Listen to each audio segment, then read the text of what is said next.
እግዚአብሔር ኢየሱስ ክርስቶስ በቅዱስ ደሙና በክቡር ሥጋው ከብረን ተቀድሰን መንግስቱን የሚያልፍ ጸጋውን እንድንቀበል እግዚአብሔር ይርዳን። ሰምተን እንድንድን እግዚአብሔር ይፍቀድልን።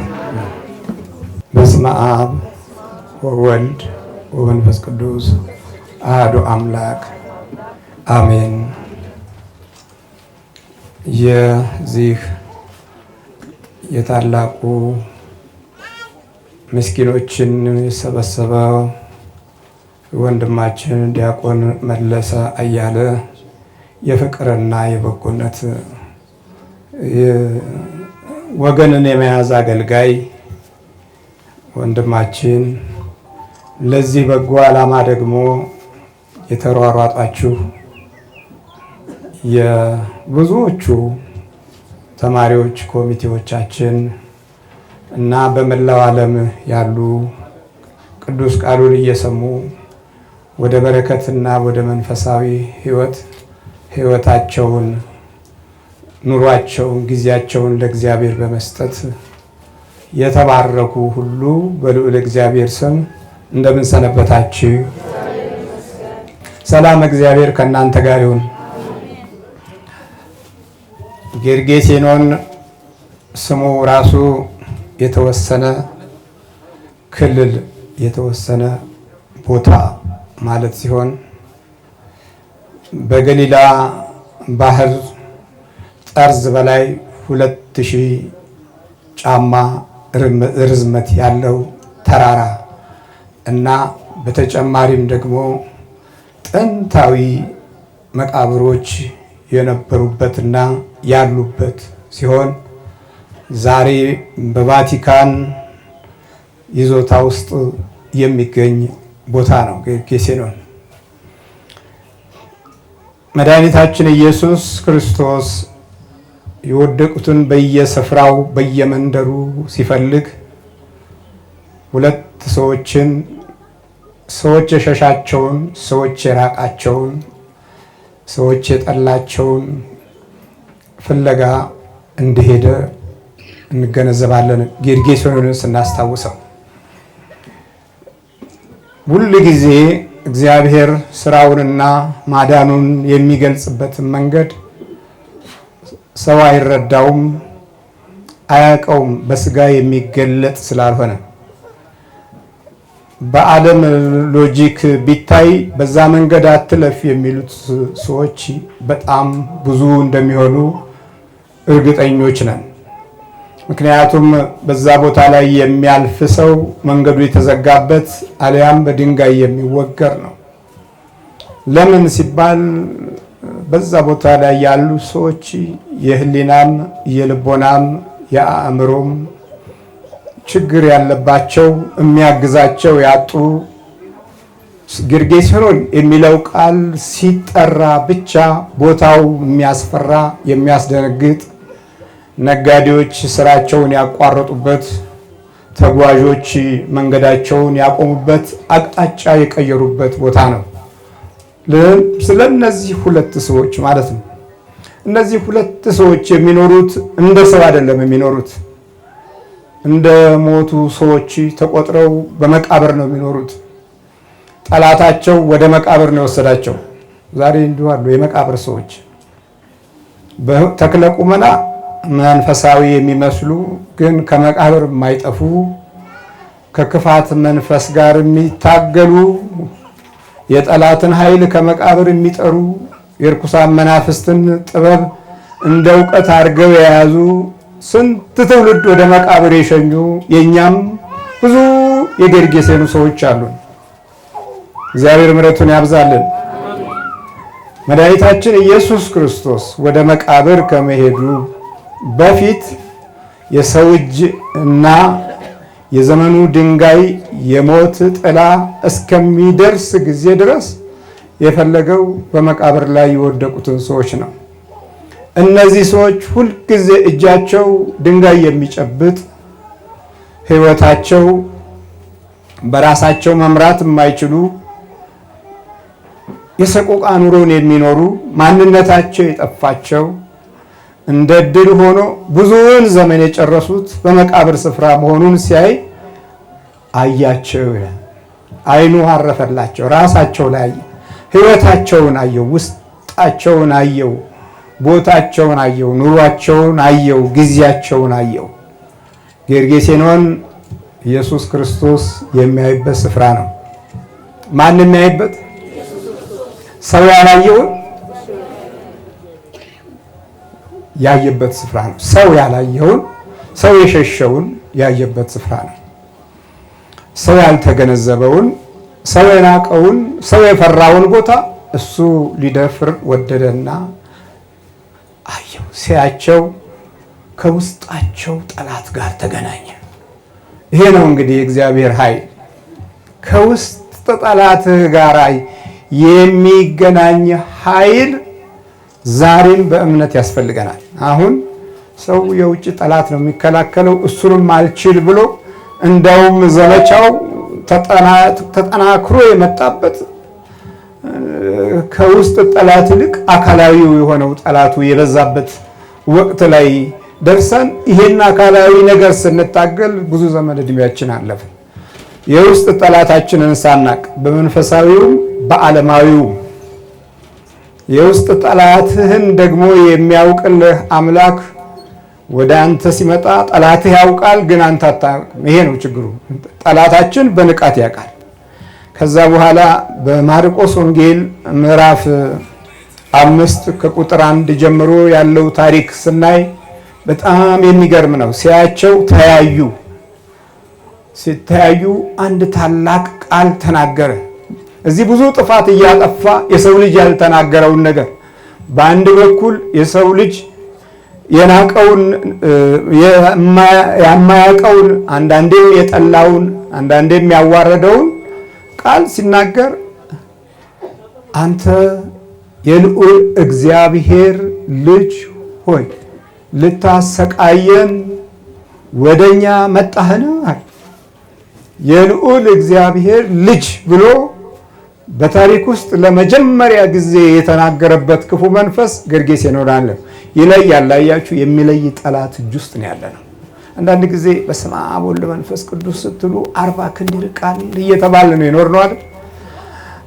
40 ክንድ አይደለም። የእኛም ሰውነታችን ያሉት ተፈጥሯዊ ይዞታዎቻችንን በሙሉ ተቆጣጥሮ ከልደት እስከ ሞት ድረስ ኃይላችን ኃይሉ፣ ባህሪያችን ባህሪው፣ ጠባያችን ጠባዩ ሆኖ ከኢኮኖሚው ድቀት እስከ አስተሳሰቡ ድቀት ድረስ ማንነታችንን ተቆጣጥሮ ሰብአዊ ልህነታችንን አዳክሞ የእድገት ሞራላችንን አቀጭጮ ምቀኛ ብቻ አይደል ያደረገን? ምቀኛ ብቻ እኮ ለክፋት የምንሰጠው ቦታ ትልቅ ሆኖ ለበጎ ነገር የሚኖረን አመለካከት ተዳክሞ ከእውቀታችን ውስጥ አምባጓሮ የበዛበት ህይወት እና አስተሳሰብ ኖሮን ነው የተወለድነው።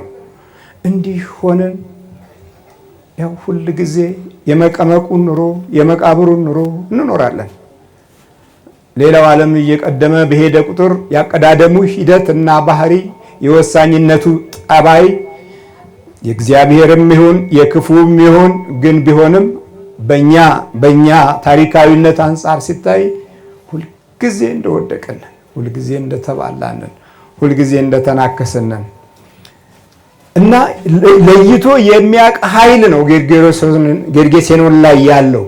አንተ የእግዚአብሔር የልዑል እግዚአብሔር ልጅ ብሎ ሲጠራ ልታሰቃየን መጣ ብሎ የልደቱን ምስጢር ሲያወጣ የመወለዱን ኃይል ሲገልጽ የአባትነት ሰማያዊ ነገሩን ሲያስረዳ የእግዚአብሔር አብን በጎ ፈቃድ በመወለድ ሕግ ውስጥ ያዳነንን መለኮታዊ ምስጢር ሲገልጽ ይሄ መሀይም ሰይጣን ነው ትላላችሁ እንላለን። ያን ዘመን እኮ ሰዎች አልተናገሩም ከጴጥሮስ በስተቀር። አንተ የልዑል እግዚአብሔር ልጅ ነህ ብሎ ያመነው ከሐዋርያት ውስጥ የመጀመሪያው ጴጥሮስ ነው። በዚህ በመናፍስቱ ጉዳት እና ጥበብ ውስጥ ደግሞ በሚገባ የልዑል ልጅነቱን የመሰከረ ግን ጠላት የሆነ አንዳንዴ እንደዚህ ነው። ጠላት ሆነን በደጁ እንኖራለን። የእግዚአብሔርን ነገርም እንናገራለን። መንፈስ እንደሚናገረው እኛም እንናገራለን። ግን አብዛኛውን ጊዜ ጠላት ሆነን ነው የምንኖረው። አንዱ ለአንዱ እና ክፉ መናፍስት የጌታን ኃይል የስሙን ክብር የመወለዱን ጸጋ አይናገርም ብለን አናስብ።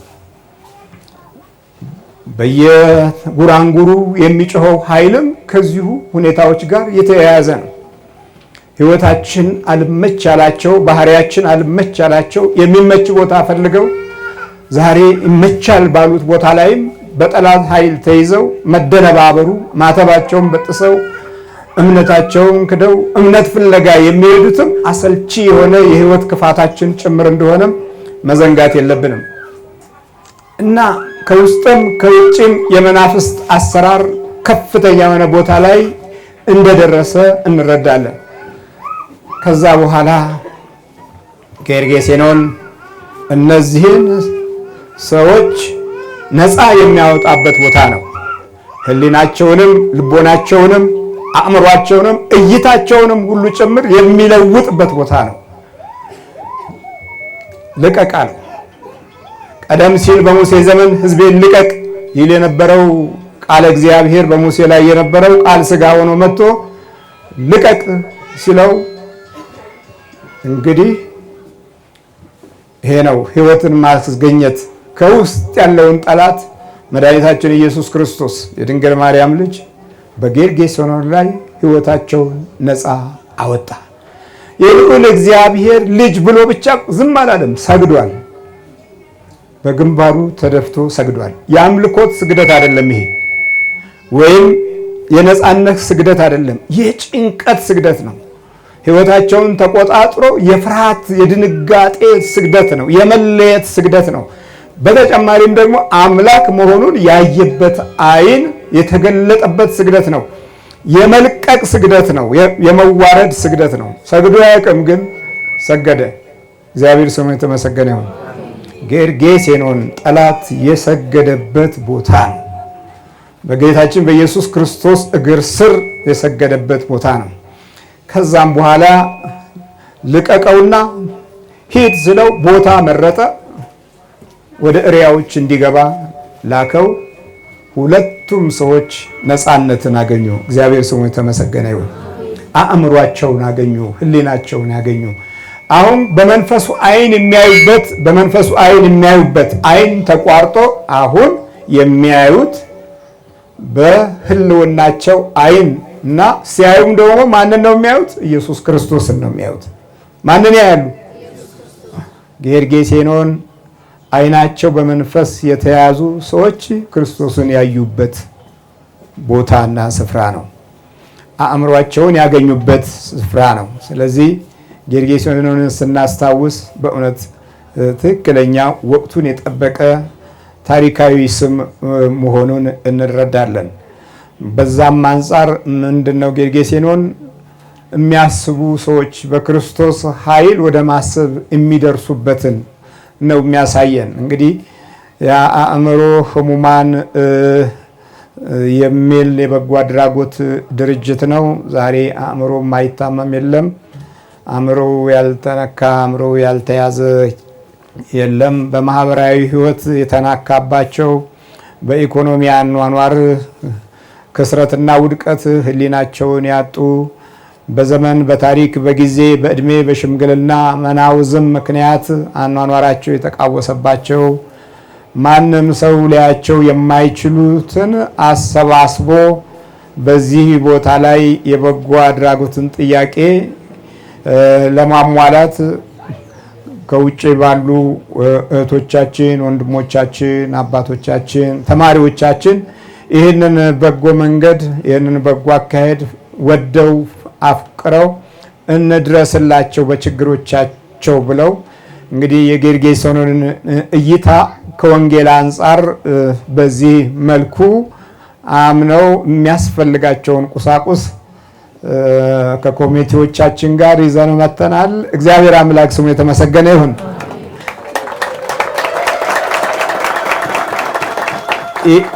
ይሄም ደግሞ ያው አእምሮን ከመደገፍ ክፍል ውስጥ አንዱ ነው። ኑሮን ከመደገፍ ወቅቱንና ሰዓቱን የጎደላቸውን ነገር ከማሟላት ክፍል ውስጥ አንዱ ነው። እንግዲህ ሰው እየኖረ የሚጎለው ነገር ብዙ ነው።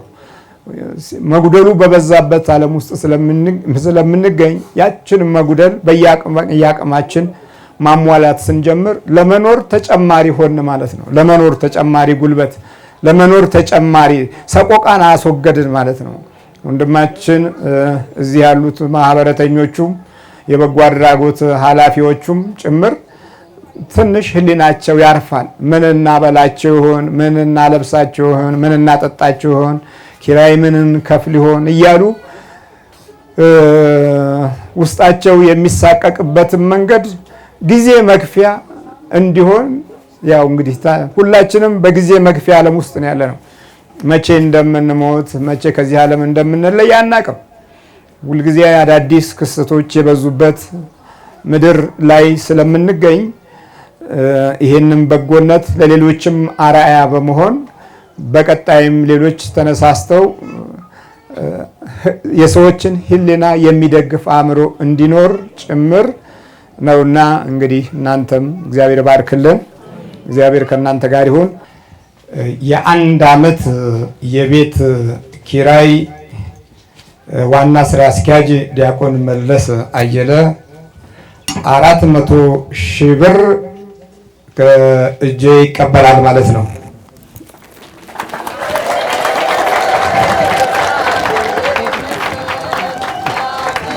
በምን እንዴት እናድርገው ታዲያ?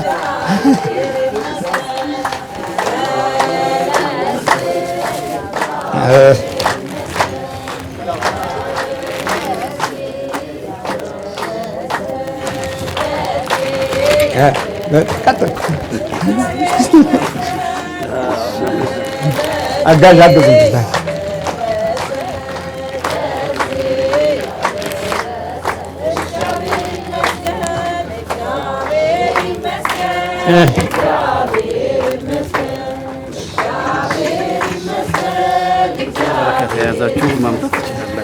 እዚህም የበረከት የያዛችሁ እንቀበላችኋለን። የአንድ ዓመት የቤት ኪራይ ብቻ አይደለም። የአንድ ዓመት ቀለብ፣ በርበሬውም፣ ምኑንም፣ ሽሮም፣ ዘይቱም በተጨማሪ አልባሳት፣ ፍራሽ፣ ብርድ ልብስ፣ አንሶላ እነዚህ ሁሉ ተካተዋል።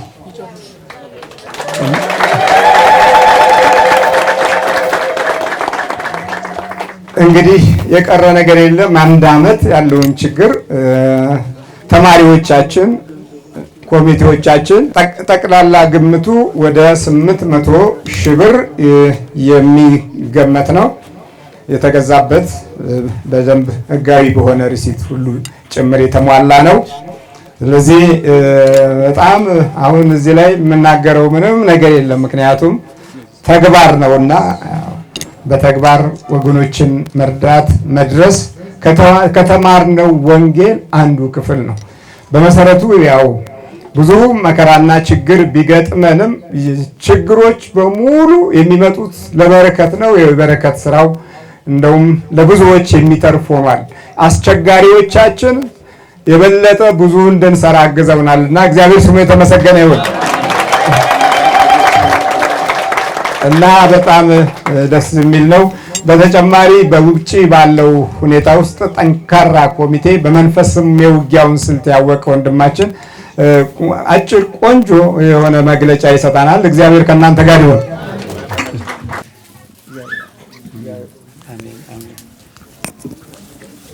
እሺ፣ የክርስቶስ ቤተሰቦች እንደምን ዋላችሁ?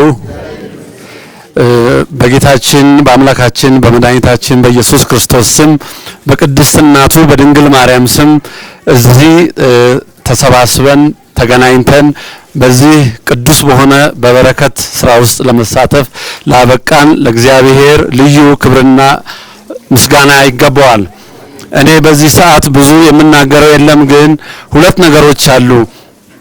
በመጀመሪያ ደረጃ በውጭ ሀገር ያለን በመምህር ግርማ ወንድሙ የወንጌል ትምህርት ተኮትኩተን አድገን በተለያየ ጊዜ የበረከት ስራ ውስጥ ስንሳተፍ የነበርን አሁንም በዛሬው ዕለት በተደረገው በዚህ የበረከት አገልግሎት ላይ በበረከት ስራ እየተሳተፉ በረከት ስለሚያፍሱ በውጭ ስላሉ የመምህር የወንጌል ተማሪዎች ጥቂት ለመናገር እፈቅዳለሁ። ከዚህም አያይዞ ደግሞ ስለ አባታችን ስለ መላከ መንክራት ያለንን ሐሳብ ማህበሩም ያለው እኔም በግሌ ያለንን አመለካከት ጊዜ ሳልወስድባችሁ በአጭሩ ለመጥቀስ ትንሽ ሰዓት እንድትፈቅዱልኝ በልዑል እግዚአብሔር ስም እጠይቃለሁኝ።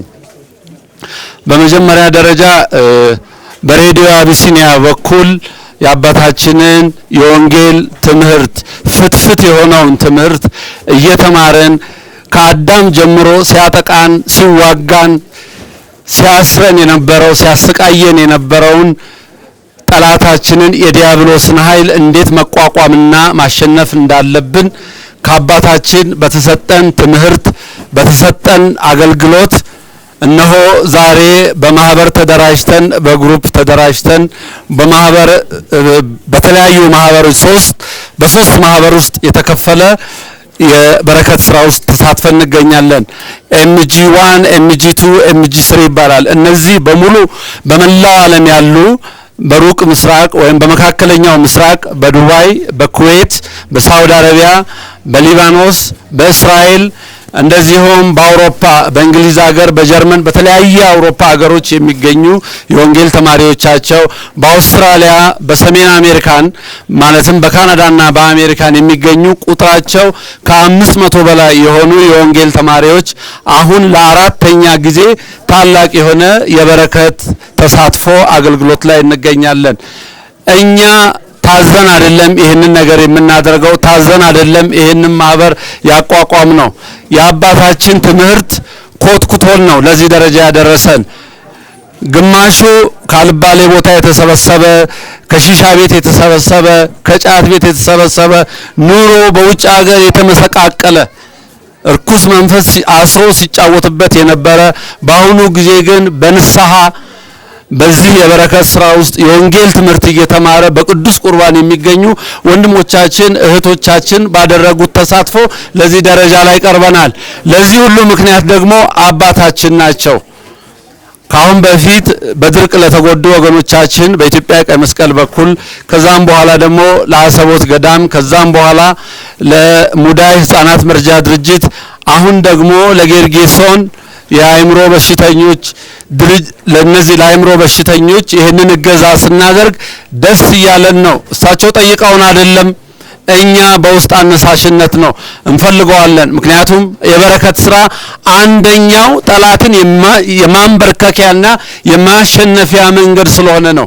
ህይወታችን የተቀየረው በእኛ አባት ነው። ትላንት እኛነታችንን እናቃለን።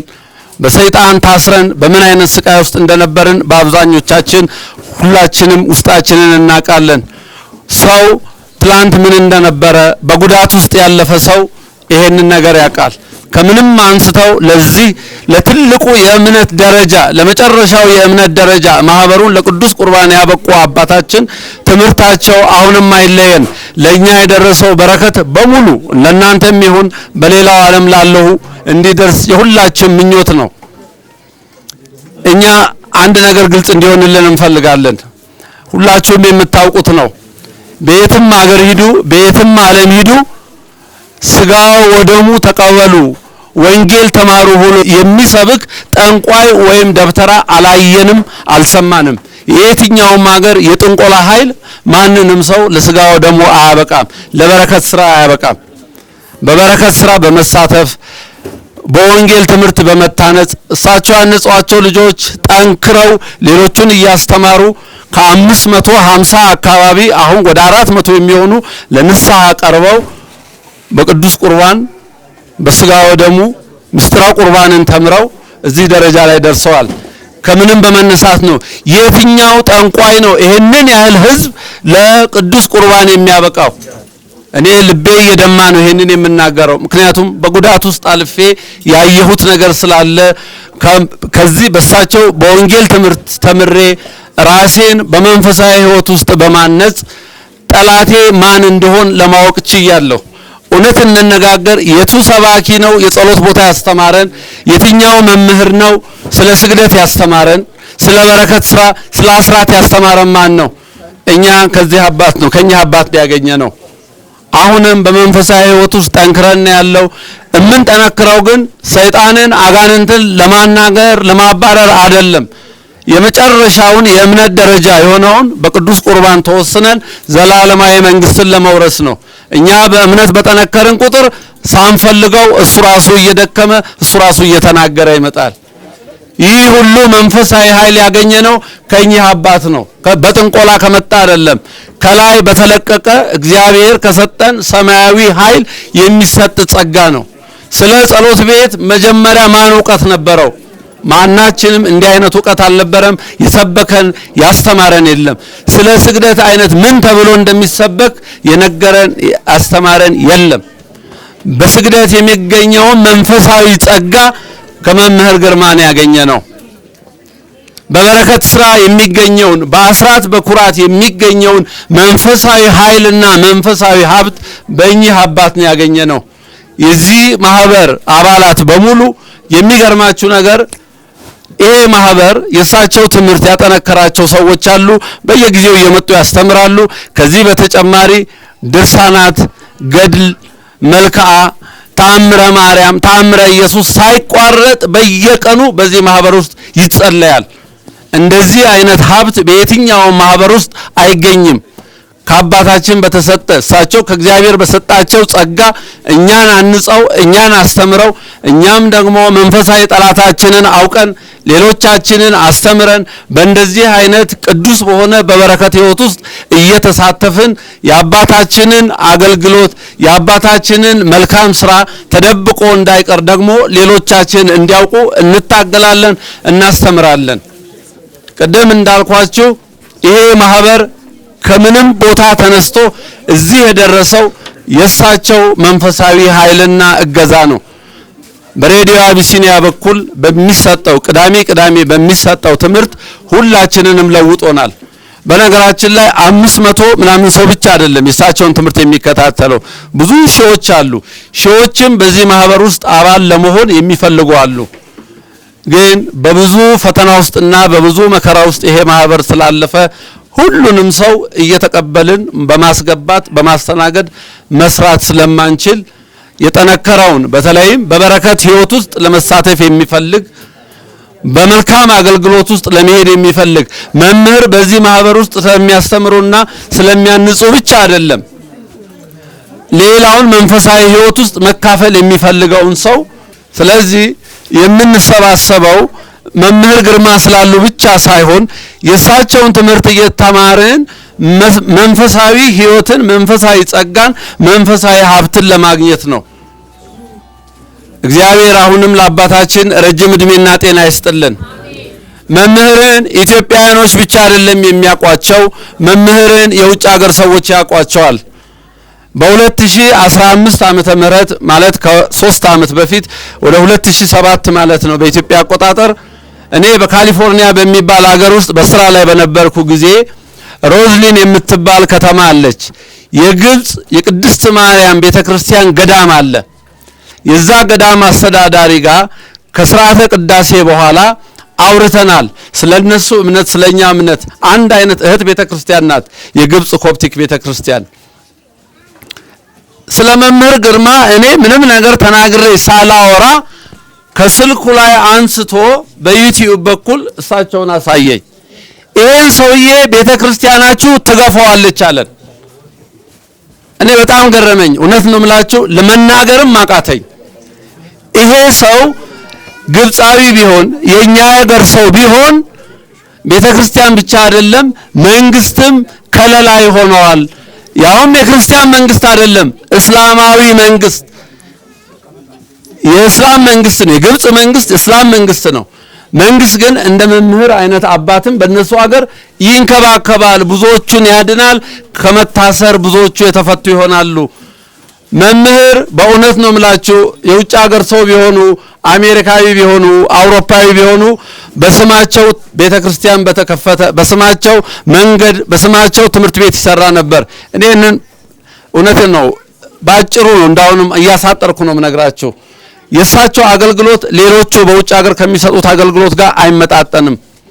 ፓስተሮች በመንግስታቸው በጣም ይደገፋሉ፣ ታክስ አይከፍሉም፣ ቤት በነፃ ይከፈትላቸዋል። ኑሯቸው በጣም የተቀማጠለ ኑሮ ነው። ምክንያቱም በጸሎት መንግስትን እያገዙት ነው። መምህር አይነት ሰው ቢኖር በቢሊዮን የሚቆጠር ዶላር የዛ ሀገር መንግስት ሴቭ ያደርጋል።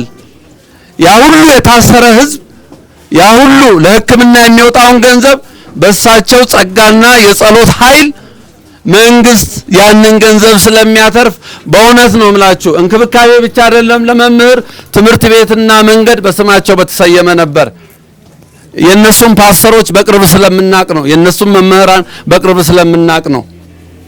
እያጭበረበሩም እየዋሹም በመንግስታቸው ግን ይደገፋሉ። ስለዚህ አባታችን ተገፍተዋል።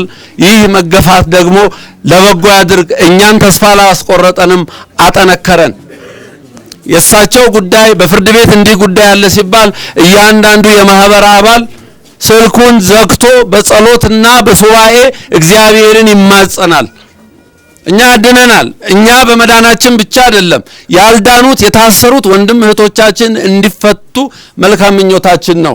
እኛ እዛ ያለነው የመምህር አገልግሎትን የምንመኘው በውጭ ሀገር መጥተው እንዲሰብኩ እንዲያስተምሩ አይደለም። እዚህ ያላችሁ የታሰራችሁ ወንድም እህቶቻችን እንድትፈቱ ነው። ይሄንን ነው እግዚአብሔርን ጧት ማታ በጸሎት የእሳቸውን ስም እያነሳን የምንማጸነው። ትልቅ ማህበር ነው ያለን። ማህበር ሲባል እንደማንኛውም ማህበር አይደለም። በእውነት ነው የምላችሁ፣ ከዜሮ ተነስተን ካልባሌ ቦታ ተሰብስቦ ትልቅ ስራ የሚሰራ ማህበር ነው። 400 ሰው ለስጋው ደሞ ማብቃት በአንድ አባት አስቡት። አንድ ሰው እንኳን ማብቃት 99ን ያልጠፉት በጎች ትቶ አንድ የጠፋችውን በግ ፍለጋ ነው ሄዶ ጌታችን። አንድ ሰው ለንስሐ ማብቃትና ለስጋው ደሞ ማብቃት በእግዚአብሔር ቤት ትልቅ ኃይል፣ ትልቅ በረከት፣ ትልቅ ደስታ ነው በሰማይ። እኚህ አባት 400 ሰው በላይ ለስጋው ደሞ አቅርበዋል። አሁንም በንስሐ ውስጥ ያሉ ወንድም እህቶች አሉን። ጠንካራ ማህበር አለን። ይሄ ማህበር ለራሱ ብቻ የሚሰራ ማህበር ሳይሆን ለሀገሩና ለወገኖቹ የሚሰራ ማህበር ነው። ወገናዊነትና ሀገራዊነት ስለሚሰማን ነው እንደዚህ አይነት የበረከት ስራ ውስጥ የምንሳተፈው። እኛ እድለኞች ነን። በበረከት ስራ በረከት እያፈስን ያለ ነው። እውነት ለመናገር ለዚህ አበቁን አባታችንን ደግሞ እግዚአብሔር እድሜ ጨምሮ ይስጣቸው። ጸጋ ዲበ ጸጋ ባላቸው ጸጋ ላይ ጸጋ ይጨምርላቸው ብለን ምኞታችን ነው። እግዚአብሔር ይስጥልኝ፣ እግዚአብሔር ያክብርልኝ። ለአባታችን አሁንም እድሜ ጸጋ ይስጥልን። ወደ አገልግሎት እንዲመለሱ ፈቃዱ እንዲሆን እግዚአብሔር ሁላችንም በጸሎት ሁልጊዜ እግዚአብሔርን እንለምነው እንማጸነው። እግዚአብሔር ያክብርልኝ፣ እግዚአብሔር ይስጥልኝ። አሜን። የበረከቱን እንቀበላለን። የያዛችሁ የመጣችሁ እሺ፣ እሺ። እዚህ ጋር አንድ ሰው እዚህ ጋር እሺ። ስንት ነው? 2200 ብር። እግዚአብሔር ባርክልን፣ እግዚአብሔር ይስጥልን። 100 ብር እግዚአብሔር ይስጥልን። ቤቱን ያብዛልን። የጉባኤያችን አባላቶች ናቸው አዋጥተው ይኸው 6000 ብር የጉባኤያችን አባላቶች ናቸው። 6000 ብር ለጌርጌሴኖን እህታችን ከውጭ ሀገር ነው 200 ዶላር። እግዚአብሔር ባርክልን፣ እግዚአብሔር ይስጥልን። አሁንም እህታችን ከውጭ ሀገር 200 ዶላር 400 ዶላር። አሁን ወንድማችን 100 ዶላር። እግዚአብሔር ይባርክልን፣ እግዚአብሔር ይስጥልን። አሁን እህታችን ከውጭ ሀገር 200 የአሜሪካ ዶላር። እግዚአብሔር ይባርክልን፣ እግዚአብሔር ይስጥልን። ወንድማችን ሰለሞን ስንት ነው? 500 ብር። እህታችን ስንት? 1020 ብር። እግዚአብሔር ይባርክልን፣ እግዚአብሔር ይስጥልን። 1000 ብር። እግዚአብሔር ይስጥልን፣ እግዚአብሔር ይባርክልን። 500 ብር እህታችን ሁሉ ጊዜ 413 ብር። 5000 ብር እህታችን በእውነት በጣም ደስ የሚል ነው። 5000 ብር። እግዚአብሔር ይስጥልን፣ እግዚአብሔር ይባርክልን። የቀፈፈው እና ጠጋ በልና ስጠኝ። አንተ እንደ ሁሌ ይቀፋል ስሰጥ ምን ደስ ይላል? ሲሰጥ ምን ደስ ይላል? ሲነጠቅ ብቻ ነው ባዶ መሮት መራራ ነው። ይሄው እየመረረ ቢሆን እሷን መቆጣጠር አልቻለም። ሰጥቶ ሄዷል። እግዚአብሔር ይባርክልን። ስንት ነው? 5000 ብር ወንድማችን ከውጭ ነው። እግዚአብሔር ይስጥልን፣ እግዚአብሔር ይባርክልን። እግዚአብሔር ይስጥልን። ቤተሰብ አሁን እንዳለ ከነ ልጆቹ ጉባኤያችንን የሚከታተሉ ከመጸነስ በፊትም ሁል ጊዜ የእግዚአብሔርን በረከት እህታችንም ወንድማችንም ሲፈልጉ የኖሩ አሁን 3 ፍሬ አፍርተው 20 ሺህ ብር ይዘው መጥተዋል ከልጆቻቸው ጋር። ልጆቻቸውን እግዚአብሔር ባርክልን፣ ሞገሱን፣ ጸጋውን፣ ፍቅሩን ያብዛላቸው። እግዚአብሔር ይስጥልን። 20 ሺህ ብር እህታችን ስንት 300 ብር እግዚአብሔር ይባርክልን፣ እግዚአብሔር ይስጥልን። ሁሉም ዋጋ አለው፣ እግዚአብሔር ይስጥልን። ስንት ነው? 500 ብር እግዚአብሔር ይስጥልን፣ እግዚአብሔር ይስጥልን። ምን ነው እህታችን ሁልጊዜ ከጉባኤ ማጠፋ እግዚአብሔር ይባርክልን። 100 ብር 200 ብር እግዚአብሔር ይስጥልን። ስንት ነው? 200 ብር እግዚአብሔር ይባርክልን፣ እግዚአብሔር ይስጥልን። እሺ እግዚአብሔር ይባርክልን፣ እግዚአብሔር ይስጥልን፣ እግዚአብሔር ይባርክልን፣ እግዚአብሔር ይስጥልን። እሺ ይበቃናል። ከርሶ ተማሪዎች ነው። እሺ ስንት ነው? 700 ብር። እሺ እግዚአብሔር ይባርክልን፣ እግዚአብሔር ይስጥልን። እሺ እግዚአብሔር ይስጥልን፣ እግዚአብሔር ይባርክልን። 200 ብር እግዚአብሔር ይስጥልን፣ እግዚአብሔር ይባርክልን፣ እግዚአብሔር ይስጥልን። $200 እህታችን አሁንም ዶላር በዶላር ሆነናል። እግዚአብሔር ይባርክልን። ይሄም ለሀገር አንዱ ግንባታ ነው፣ አንዱ ኃይል ነው እኮ ምን የኛ ጉባኤ እኮ ኃይል ያልሆነበት ቦታ የለም። እግዚአብሔር ይባርክልን፣ እግዚአብሔር ይስጥልን። 400 ብር እግዚአብሔር ይባርክልን። እሺ እንዴት ዋላችሁ? እሺ የተከበሩ አባታችን መላከ መንክራት መምህር ግርማ እንዲሁም የእሳቸው የወንጌል ተከታይ ወንድሞቼና እህቶቼ በተጨማሪም በመላ ዓለም የምትገኙ በአጠቃላይ የኢትዮጵያ ኦርቶዶክስ ተዋሕዶ እምነት ተከታዮች በአጠቃላይ እንግዲህ ዛሬ ላይ በጣም ደስ በሚል ሁኔታ እግዚአብሔር ፈቅዶ በእሳቸው ላይ አድሮ ትልቅ ስራ ሰርተው እንግዲህ እንዳያችሁት በጥሬ ገንዘብ የ1 ዓመት አይደለም የ2 ዓመት የቤት ኪራይ እንግዲህ በካሽ ተሰጥቶናል። እግዚአብሔር ይስጥልን። በተጨማሪም ደግሞ በአይነት ለ1 ዓመት የሚሆን ፍራሽ፣ ብርድ ልብስ እንዲሁም ደግሞ ሽሮ፣ በርበሬ አጠቃላይ የምግብ እህሎችንም ጨምረው እንግዲህ አሁን በገንዘብ ሲገመት ወደ 800 ሺህ ብር የሚገመት ገዝተው አምጥተው አስረክበውናልና እግዚአብሔር ይስጥልን። በአጠቃላይ ለዚህ አገልግሎት ለዚህ በጎ ስራ የተባበራችሁን በአጠቃላይ እግዚአብሔር እንግዲህ ዋጋችሁን ይክፈል። ቅድም መምህራችን አስተምረውናል ስለ ጌርጌሴኖን ታሪክ። ስለዚህ ያደረጋችሁት አስተዋጽኦ የሰጣችሁትም ለማንም አይደለም፣ በእግዚአብሔር እጅ ተይዘው ለሚገኙት በእግር ብረት በሰንሰለት ታስረው ለሚሰቃዩ ህመምተኞች የሚሆን ነውና የሰጣችሁትና አሁንም ይሄ በጎ ስራችሁ አይለየን። በረከቱ ለራሳችሁ ነው።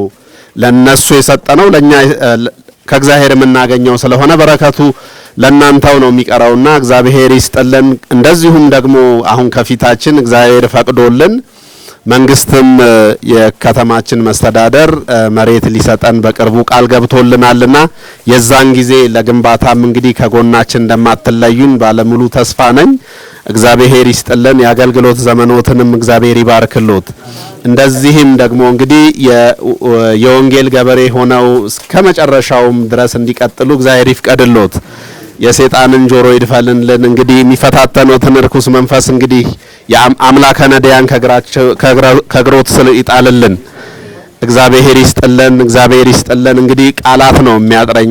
እስከዛሬ ከሚሆነው በላይ ነው የተደረገልኝና እግዚአብሔር ይስጥልኝ። እኔ የምለው ነገር የለም፣ ቃላት አጠረኝ።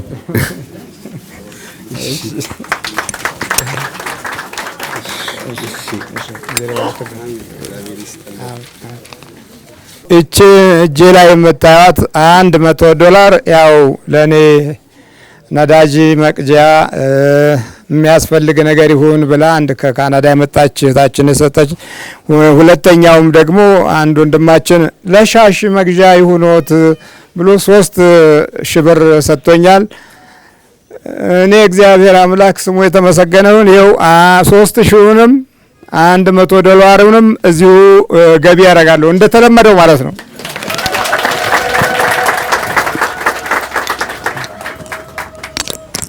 የሚብሰውን ነው ማገልገልና እግዚአብሔር ረድኤቱንና ሞገሱን ያብዛላቸው። ከናንተ የተሰበሰበው 53620 የኢትዮጵያ ብር ከዛ በዶላር በአሁኑ ወቅት ካለው አንጻር ምንዛሬም አንጻር $1000 ሆኗል ማለት ነው። እንግዲህ ወደ 100,000 ተጠግቷል ማለት ነው። ከ100,000 በላይ እዚህ አስገብታችኋል። እግዚአብሔር ባርክልን፣ እግዚአብሔር ይስጥልን።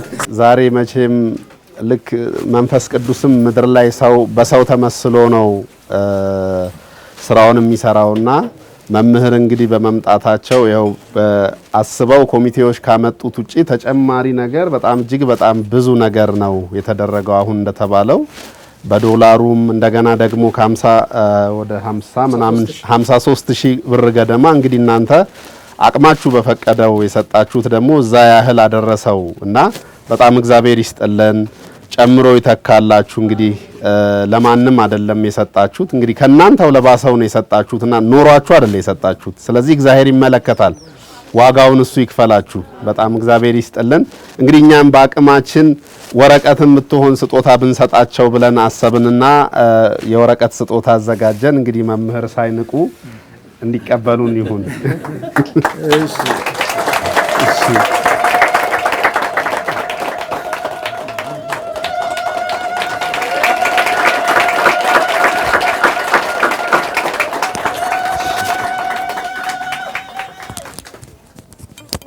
ይሄ እንግዲህ የኔ ስራ አይደለም፣ የተማሪዎች ስራ ነው። ይሄንን በማይበት ጊዜ እግዚአብሔር በቃሉ በኩል የቱን ያህል እንደረዳን እንደ ሰው ሳይሆን እንደ እግዚአብሔር ኃይል እንዴት እንዳከበረን እንዴት እንደወደደን ማረጋገጫ ነው። የሰው ጉዳይ አይደለም። ይሄ የማ ጉዳይ ነው? የእግዚአብሔር ጉዳይ ነው። በሰው ጉዳይ ቢሆን ኖሮ እዚህም ባልቆምን፣ እንደዚህም አይነት አገልግሎት ባልሰጠን፣ እንዳንሰጥም የተደረገብን ሁኔታ ውስብስብ እንደነበረ ሁሉ ግልጽ ነው። ሁሉም ዓለም የሚያውቀው ነው። ግን እግዚአብሔር ሁል ጊዜ ደግሞ ይሸልማል።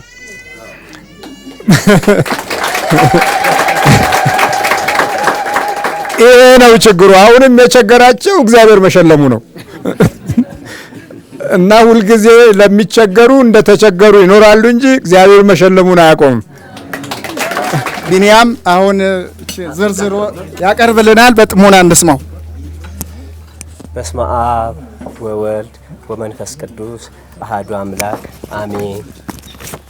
የጌርጌሴኖን የአእምሮ ህሙማን መርጃ ማህበር በአእምሮና በተለያዩ ህመም ለሚሰቃዩ ህሙማን የመላከ መንክራት ግርማ ወንድሙ የወንጌል ተማሪዎቻቸው ማህበሩን ለመርዳት ባሰባሰቡት ገንዘብ የተገዛ የእቃ ዝርዝር፣ አንደኛ ለቤት ክራይ ወጪ የሆነ 400,000 ብር፣ ፍራሽ ሌዘር የለበሰ 345300 ብር፣ ብርድ ልብስ 97500 ብር፣ አንሶላ 115400 ብር፣ የምግብ እህሎች ደግሞ ሽሮ 101850 ብር፣ በርበሬ 36720 ብር፣ ዲቶል 10800 ብር፣ በረኪና 2040 ብር፣ ነጠላ ጫማ 11730 ብር፣ የምግብ ዘይት 37460 ብር፣ የተለያዩ ወጪዎች 4800 ብር፣ በአጠቃላይ ይህ ሁሉ ተደምሮ 1,221,340 ብር ሆኗል። እግዚአብሔር የተመሰገነውን እግዚአብሔር አመስግኑ።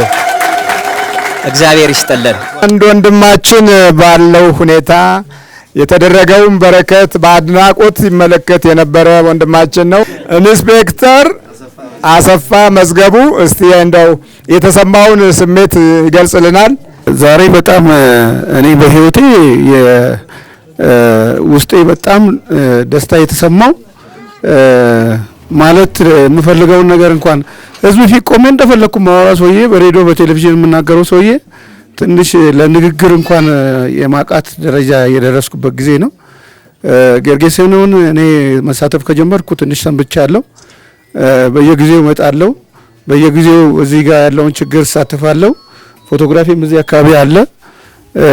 ውስጥ ገብቼ በወጣው ቁጥር ህመምተኞቹን ባየው ቁጥር ውስጥ ሆኜ ከነሱ ጋር ሳለቅስ ቆይቼ ስወጣ ግን በሚደረገው ነገር ደግሞ ይችን ትንሽ ነገር አድርጌ ያለው ብዬ ደስ እያለኝ የምሄድበት ነበር። የዛሬ ደግሞ ከልክ ያለፈ ነው። መምህር ግርማ እውነት ለመናገር በውጪ የምንሰማው ነገር ከዚህ በፊት ድሮ የዛሬ 2 ዓመት 3 ዓመት 4 ዓመት የምንሰማው የነበረው ነገር ሰዎች ለካ መልካም ነገር ሲሰሩ ሁልጊዜም ቢሆን ጥቁር ጭላሸት ይቀባሉ፣ ምንም ጥያቄ የለውም። ውስጣቸውን ግን እግዚአብሔር ነው የሚያውቀው። የመልካም ስራ ተምሳሌ ደግሞ የወደቁትን ሰዎች ማንሳት ነው፣ የተቸገሩትን ሰዎች ማንሳት ነው። ለበዓል እየዞሩ ማንም ሰው ያላስታውሳቸው የነበሩትን ሰዎች እንኳን አደረሳችሁ፣ የታመሙትን እግዚአብሔር ይማራችሁ ብለው በየጉራንጉር ውስጥ እየዞሩ ይጠይቁ ነበር። የዚህም በዓል የትንሣኤም በዓል ከወንድሜ ጣሰው ሼቴ እኔ አብሮ አደጌ ጓደኛዬ ነው፣ እሱ ነው በደንብ የነገረኝ። ይሄን መልካም ነገር ለምንድን ነው ታዲያ ሰዎች ውስጥ የማይደርሰው የሚለውን ነገር ትንሽ ያስቸግረኝ ነበር።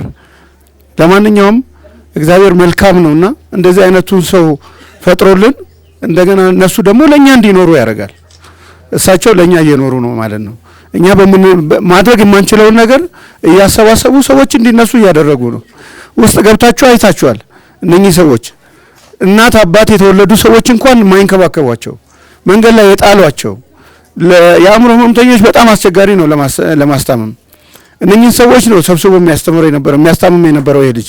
እሳቸው ደግሞ መጡና መካከል ገቡና ከእግዚአብሔር ጋር ይሄው ማንሳትን እንግዲህ አንድ መንገድ ጀመሩ። ገብተው ፈውሷቸው ሲሄዱ ደግሞ ከዚህ ውስጥ ስንቶቹ ድኖ ይነሳሉ ማለት ነው። እና እግዚአብሔር ረጅሙን እድሜ ይስጣቸው ለሳቸው። ሁልጊዜም ቢሆን በእኛ መካከል ገብቶ ተናግሮ የእኛን ችግር የእኛን በሽታ ከእኛ እንዲያስወግዱልን እግዚአብሔር ፈቃዱን ሰጥቷቸዋል። አሁን እድሜያቸውንም ያርዝምልን፣ ይህን አገልግሎታቸውን የረጅም ዘመን ያርግልን።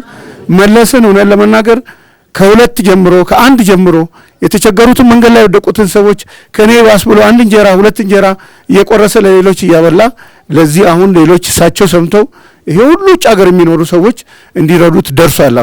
አሁንም ይሄ ልጅ በሱ ውስጥ አድሮ ነው አምላክ እኛ እንድንመጣ ያደረገው እና መለስን አሁንም እሱም እግዚአብሔር እድሜ ይስጠው፣ አገልግሎቱን አምላክ ይቁጠሩለት፣ ህይወቱን ሁሉ ያለምልመው። በዚህ ነገር ውስጥ የምትሳተፉ ሰዎች ሁሉ እኔ የአእምሮ ህመምን ስለማቀው ነው። እናቴ የአእምሮ ህመም ታማ ነው የሞተችው እና በዚህ ምክንያት ስለማቅ እኔ በጣም የችግሩ አንዱ ዋና ተካፋይ ነኝ። ለዚህ ነው ወደዚህ የምመጣ ሁሌም። ስለዚህ ይሄን ነገር ባካችሁ ለሌላ ጊዜም ወደ ኋላ እንዳትሉ፣ እናንተ እርዷቸው፣ አብረን እንሆን። እግዚአብሔር ይስጥልኝ።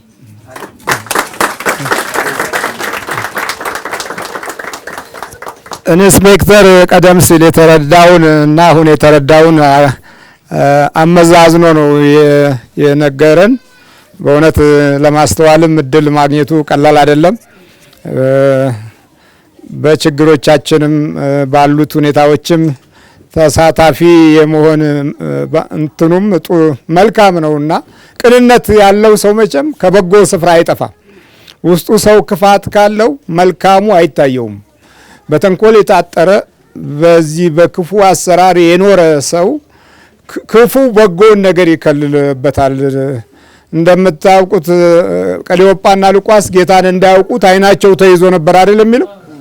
ልክ እንደዚህ ብዙ አይናቸው የተያዘ በእሾህ ላይ እሾህ በችግር ላይ ችግር ለመደረብ የሚሯሯጡ ብዙዎች ናቸው፣ ግን ሳያውቁት ነው። መድኃኒታችን ኢየሱስ ክርስቶስ ቀራንዮ ላይ ደግሞ የተናገረው ነገር አለ። አባት ሆይ የሚያደርጉትን አያውቁትምና ይቅር በላቸው።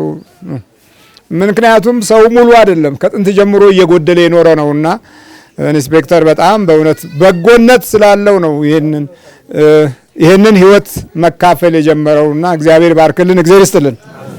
በዶላር $1000 ያው ደረሰኝ ተቆርጧል። 53620 በዚህ በእናንተ የገባው ገቢ ደረሰኝ ተቀብያለሁ። ይህም እንግዲህ ታሪካዊ ነው ማለት ነው። እግዚአብሔር ባርክልን፣ እግዚአብሔር ይስጥልን። እግዚአብሔር እረኛችን ነው፣ የሚያሳጣን የለም። በለመለመ መስክ ያሳድረናል። በረፍት ውኃ ዘንድ ይመራናል። ነፍሳችንን መለሳት። ስለ ስሙ በጽድቅ መንገድ መራን። በሞት ጥላ መካከል እንኳ ብንሄድ አንተ ከእኛ ጋር ነህና ክፉን አንፈራም። በትርና ምርኩዝህ እነርሱ ያጽናኑናል። በፊታችን ገበታ አዘጋጀህልን፣ በጠላቶቻችን ፊት ለፊት ራሳችንን በዘይት ቀባ። ጽዋችን የተረፈ ነው። ምሕረትህና ቸርነትህ ሁልጊዜ ይከተሉናል። በእግዚአብሔር ቤት ለዘላለም እንኖራለን። በአብ በወልድ በመንፈስ ቅዱስ ስም በሥላሴ ስም የተባረከ ይሁንልን።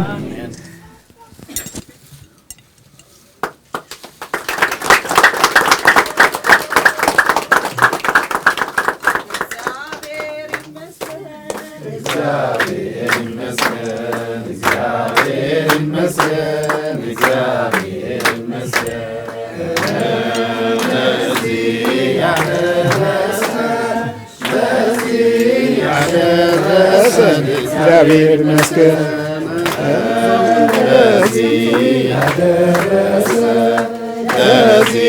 ያደረሰን እግዚአብሔር ይመስገን።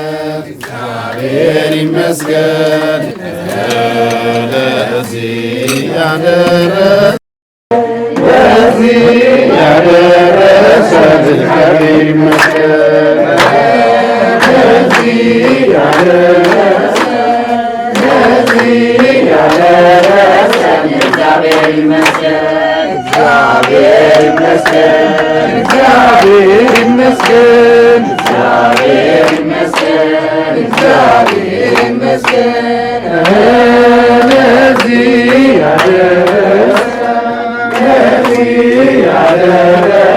እግዚአብሔር ይመስገን።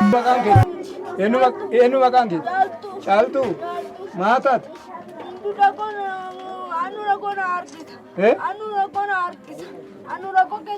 Rakko jirta? Rabbi si fayyisa.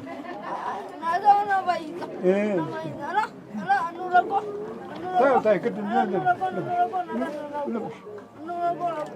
አይዞሽ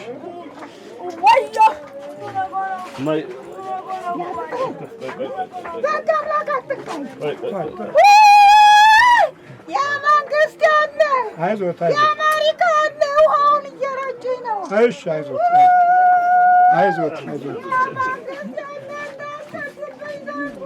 አይዞት ማው አይዞት አይዞት እሺ እዚሁ እንግዲህ እየገለጽኩላችሁ እዚህኛው ክፍል እንግዲህ የሴቶቹ ነው። በአጠቃላይ የሴቶች ነው። እነዚህ ተጧሪ እናቶች ያው ከጎዳና የሚነሱ እያንዳንዳቸው ከየጎዳናው በማምጣት እንደምትመለከቱት እነዚህ ፍራሾች ወለል ላይ ተደርገው ነው ለሌት የሚተኙ። እንግዲህ እቺ ህፃን እንደዚሁ ደግሞ እንመለከታት የማህፀን ታማሚ ነች። ጴጥሮስ ሆስፒታል ቤተሰቦቿ ጥለዋት ነው የተገኘችው። የማህፀን ታማሚ ነች። በካቲተር ነው የምትበላው። ይህን ፓምፕሌት ብቻ ነው፣ ሌላ ምግብ አትበላ፣ መናገር አትችልም። እቺ ህፃን ከዚያው ቦታ ላይ አንስቶ ይኸው ድርጅት እንግዲህ እየተንካካት ይገኛል። በየክፍል ውስጥ ያሉት እንግዲህ የሴቶቻችን እህቶቻችን እናቶቻችን የመጀመሪያው ክፍል ይህንን ይመስላል። ሌሎቹን ደግሞ ይሄድና ያለ ምናልባት እዚህ ጋር የሚረጩ ይኖራሉ።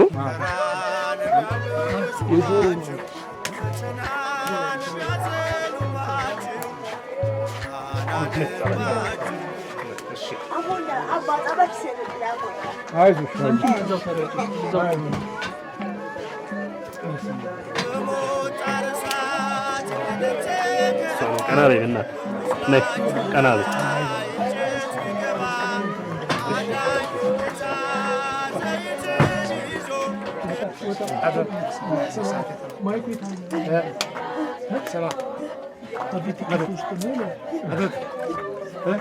ስንት ዓመት ነው ያስካል? 3 ዓመት ሰይጣን አጋንንት እንዳትናገር አርግቼ እንዳትናገር ነው ያረካት። ስንት ዓመት ነው ያስካል? 3 ዓመቴ። 3 ዓመት ምን አረካት? ሰወርኳት። ሰወርኳት። ሰይጣን አጋንንት አጋንንት ነኝ። እንዴት አድርገህ ሰወርካት? እንዳትናገር አርግቼ። ጥልሃት ነበር? ጥያት ነበር። መንገድ ላይ ሰውርሃት ነው ቁጭ ያልከው? ሰይጣን አጋንንት? ሰይጣን ነኝ። ያው እንግዲህ እኛ ቤተሰቦቿ ናቸው ያመጡልን። የወንድሟ እህት ነች። ያው አረብ ሀገር ሄዳ ነበር። አረብ ሀገር ሄዳ ከመጣች በኋላ እንግዲህ ያው ልቦኗ ተሰውሮ ራሷን አታውቅም። አንዳንድ ጊዜ አይኔን አያይም ትላለች እዚህ ግቢ ውስጥ። አንዳንድ ጊዜ ሰዎችን ልማታ ትላለች። በእንደዚህ አይነት ደረጃ ነው ያለችው። በቃ ከዛ ጀምሮ ይኸው እየረዳናት እንገኛለን። የት ነው የሰወርካት? አጋንንት ነኝ። ወንዝ ዳር። የት ነው ያስካት? ወንዝ ዳር። የት ወንዝ? ወንዝ ዳር። አሁን ለቀት ሄዳላችሁ? ለቀ ሄዳል። ምን አልከኝ? ስንት ናችሁ? 6 ስንት አመታችሁ ነው ከዛችሁ? 3 አመት 3 አመት 3 አመት 3 አመት። የት ያገኛችኋት? ወንዝ ዳር። የት ወንዝ? ጨለቃ ወንዝ። ጨለቅለቃ የት ነው? ሻምቡ ገብርኤል። የት ሀገር ነው ሀገሩ? ሀገሩ ወላይታ ነው። አሁን ብል ተንበርከክና ቶሎ ተዘጋጅ። ተንበርከክ ፈጠን። እሺ በኢየሱስ ክርስቶስ ስም፣ በወላዲተ አምላክ ስም፣ በቅዱስ ሚካኤል ስም ወደ ሲኦል እንገባለን። አንሰውራትም። በቅዱስ ገብርኤል ስም ሲኦል ታስረናል። ጥሩ 7 ጊዜ ጮህና በትንሹ 7 ጊዜ ጮህና ልቀቃት።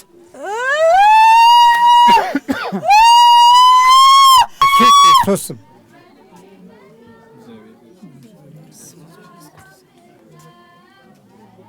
ማነሽ? ማነው ስምሽ? ሚሚዬ ነው ስሟ። ተነሽ ሚሚዬ።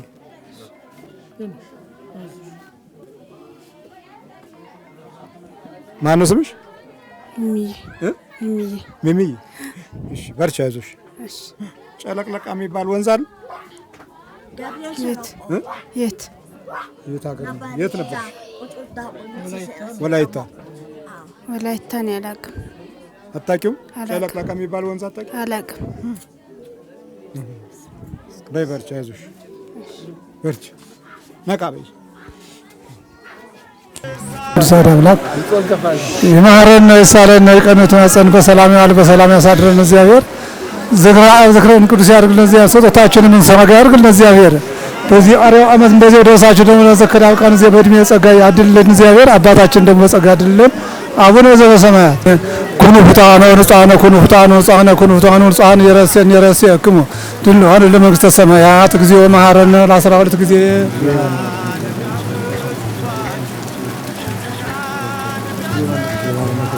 ከዛ አለ በስርየቱ ለዘመጽቅበት በእንተ እግዝእትነ ማርያም ብለን እንበል 12 ጊዜ